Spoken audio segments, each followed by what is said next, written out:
Hi, everyone, and welcome to Above the Fold, the Appalachian Newspapers podcast, where we take a look at some of the headlines from across the publications of Appalachian newspapers from the previous week. I'm Chris Anderson, the news editor of the Appalachian News Express, and I'm here with a man whose headlines bring all the boys to the yard, regional editor Russ Cassady. Thanks for the intro, Chris. We're going to start off this week by talking about a story that began in McGoffin County. On Sunday evening, about 7:30 p.m., toddler Kenneth Howard, 22-month-old, walked away from home, according to officials, and touched off a search that has kind of gripped the entire region and the nation. Concerns about his safety, his well-being, where did he go, what happened, and then all that changed on Wednesday. The searchers were going through an area they'd gone through before, and one of the searchers heard him, or heard a sound, and they started calling to him, and sure enough, there he was. And so now we know that this actually has a good ending. You know, you hear about these stories from all across the nation. We've actually had these stories, not necessarily with a child in recent memory here, that end tragically. But whenever you came to me in the newsroom yesterday and you said, I think they found the child. If the information's good, they found the child. I was kind of reserved because I was thinking to myself, how can that be? We've heard too many of these tragic stories, and then here we've got a miracle happening in our own area, and that's what this is. It's a miracle. Yeah, absolutely. I mean, the idea that a child, a 22-month-old, was out in the woods in the dark and in the cold by himself, and made it out, and not only made it out, but in remarkably good condition. I think one of the rescuers today in a press conference said it's only by the grace of God, and I think that's about all you can chalk it up to at this point. He's actually in the hospital, from what we understand. He's off the IV now, and is actually eating food. And for a child that young to go through that, it's just, I mean, it's amazing, absolutely amazing. So full disclosure, we got, right before we started filming this edition of the podcast, we got more information on this. It was actually some of our own that found him. It was rescuers from Prestonsburg that found him. Which is remarkable, and we've got great first responders around here, and it's really a sense of pride to know that it was some of our own that actually found and rescued this child, and gave this child its first drink of water.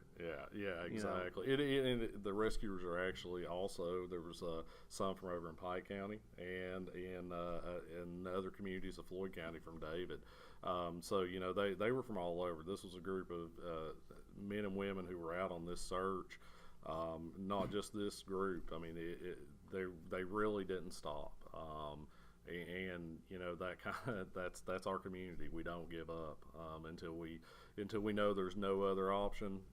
We don't give up, and we didn't give up, and this community didn't give up on Kenneth Howard, and now he appears to be doing very well. We could fill out this entire edition of Above the Fold talking about the first responders and the huge effort that it took to find this child and bring this child to safety. But it's kind of the nuts and bolts of the situation. The child was found within a half mile of its home. It was in an area that searchers had been around previously and hadn't found him. The way this rescue came about is these rescuers that ended up finding him heard a sound.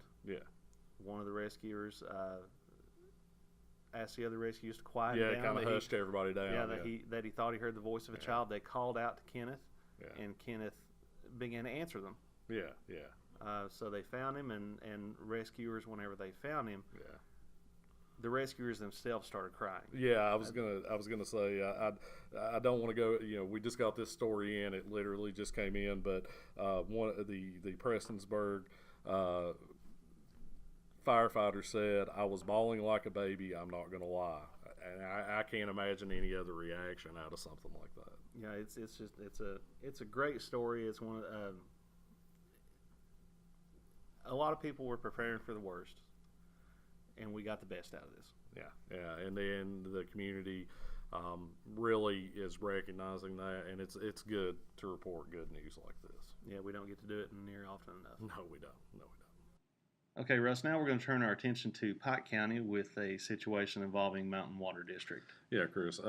Last week during the Pike County Fiscal Court meeting, Judge Executive Ray Jones had officials from Mountain Water District at the meeting talking about some of the issues that are facing the district, and went pretty heavy on them, and even brought up questions about the district's viability in the future because of some financial concerns.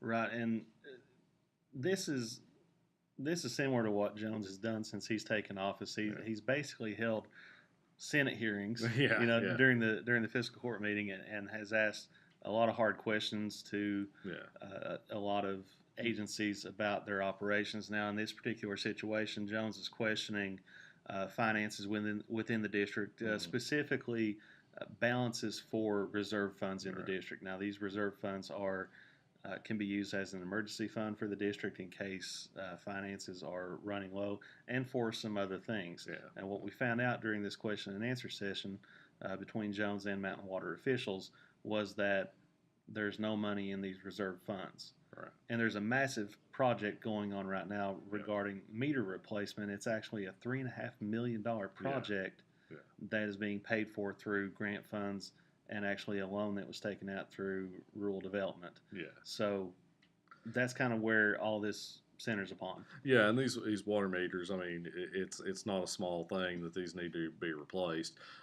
You're talking about one of the essential pieces of equipment for delivering water to the residences in Pike County, and on top of that, it's the main way that the water district controls water. A dead meter or a meter that's not running or counting how much water is being used is essentially just pouring money out.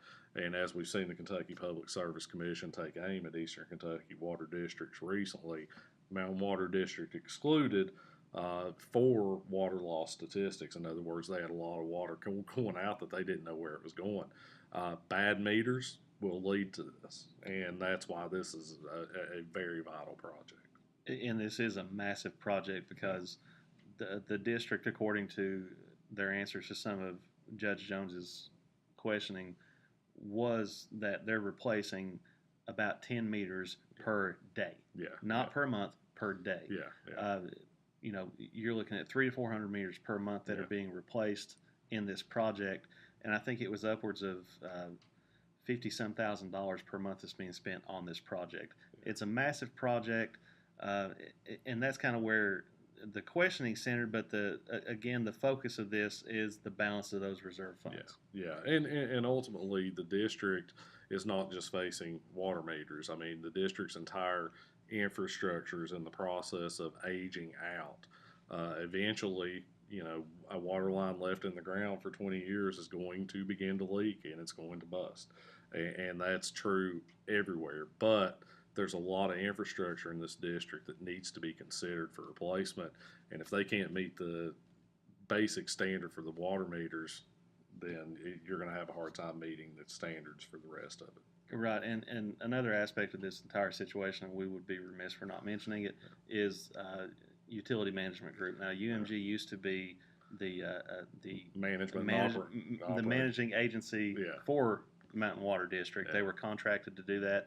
They're no longer contracted, and UMG's kind of been referenced in a lot of discussions since that contract was not renewed. Right, and this is going to continue to be a controversial issue going forward. Was a meeting this morning in Mountain Water District in which this was addressed. They responded to some of Judge Jones' comments and questions, and there's a Pike Fiscal Court special meeting at 2 p.m. Friday, tomorrow, that I'm sure this is going to be addressed in, and we will continue to follow this. Right. This is something that's not going to stop developing for a while. No, absolutely not. And our reporter Austin Blankenship will continue to follow it, and we'll report it all the way to the end. So stick with us, and we'll get the story out there. It's going to take some time to get all the different aspects. Now, Russ, we mentioned a moment ago the good news that we could report out of Floyd County. This next piece of news is not necessarily a good piece of news coming out of Betsy Layne Elementary School. This is involving the potential changing of answers on tests as discovered during a Kentucky Department of Education audit. Yeah, the Kentucky Department of Education announced the results of an investigation conducted in April this year, but it was for testing done in 2017 under the administration of previous Superintendent Henry Webb, not the current Superintendent Danny Atkins. What they found was, by all means, shocking if the allegations are true. Some of the charges that they found were that key personnel within the district would change student answers from wrong to right after test administration, give hints and clues to potentially push students toward the right answers. And all this really kind of led up to a situation. We spoke with Dr. Wayne Lewis, the Commissioner of the Department of Education, this morning, and his response, and I'll quote this, in terms of the complexity of the case, the cheating in different ways, the referrals for special education, altering responses, the inappropriate accommodations. Frankly, I've never heard of all these things together in one case in all my time as commissioner or otherwise throughout the course of my career. That's a pretty significant statement. Yeah, I mean, that's a big deal. You know, whenever Dr. Lewis, who I'm sure has had a long career, to say, I've never seen this. Yeah. That's a big deal. Yeah, absolutely. And again, these are just allegations at this point. Yeah. This investigation, this entire situation has not been resolved. Yeah. But the allegations, as you said a moment ago, are shocking. Now, I go back to when I was in school at Jenkins Independent Schools taking standardized testing. I remember how big of a deal it was for administration to say that, you know, there can't be posters on the wall, there can't be books lying around, there can't be this, that, or the other that's going to provide answers or provide help to the students taking these standardized tests. So when I myself am kind of shocked to hear that there's the allegation that there's actually posters on the wall providing answers or hints, for these students at Betsy Layne. Again, just allegations. But but this is a big deal. This is a big deal, and while the test scores themselves don't affect funding or anything of that nature, there was a lot of celebration of these scores when they were first announced because Betsy Layne's scores were high, and there was a lot of pride taken in this. And on top of that, there are some allegations regarding students being classified as special needs. That could potentially impact or had some impact on funding. Right. And on that one, sorry to interrupt you, but on that one, it's students that were unnecessarily classified as special needs. Right, exactly. So, these things are going to kind of all come together in this investigation, and we don't know where this is going to go, but, I have to believe, Chris, that this has kind of opened KDE's eyes to the potential for this kind of thing to occur elsewhere, and I doubt this is the last investigation we'll see in Kentucky and possibly in eastern Kentucky on this topic. Right, that's something I was thinking about a little while ago whenever we got more of this information is how much more wide is this going to spread?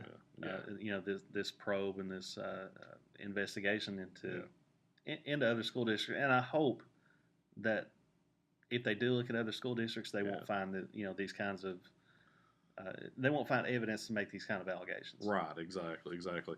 Now, there are some potential penalties that those who are allegedly involved in this could be facing, all the way from potentially losing their credentials as educators to actions by the school district that could affect their employment. And this is not over, and we're going to continue following this.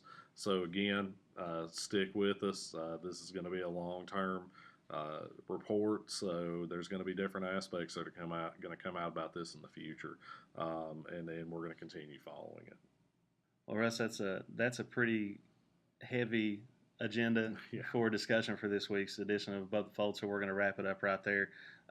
Folks, be sure and tune in next week for next week's edition of Above the Fold, where we're going to take a look at some of the headlines from across the publications of Appalachian newspapers, and we'll probably be able to provide some more information on these stories and more. So, signing off, I'm Chris Anderson. I'm Russ Cassady. Be excellent to each other, and we'll see you next week.